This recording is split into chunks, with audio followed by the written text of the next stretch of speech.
Hi everyone, today we'll be learning how we can use 3DBEAR in the classrooms to make learning fun. So first, press on Create. Then you have the three options like adding objects, taking a picture or a video, and the third one is your designs and the ones you have shared in public.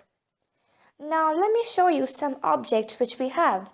So we click upon the first option. In that we have letters, basic shapes, Halloween is coming around, so we have that as well. We have dinosaurs, some funny items with music, space, home, and many other things. So let us create something about emotions. I'm going to go back to the emotions option, which is this, and I'm going to take the first one and then you can resize it. So first click upon verified so that you can allow it to come in your area, and it's saying hi, so let's say hi back to him. Now I'm resizing it.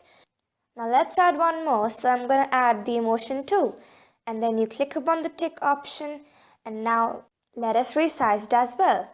So I'm going to increase it a little bit and let me show you how it looks like. Now I'm going to add one more after this, and I've added that. It's just behind the second one, so we can just shift the second one a little bit towards the left side, and we're going to bring that forward. Then you're having some options underneath like changing the color.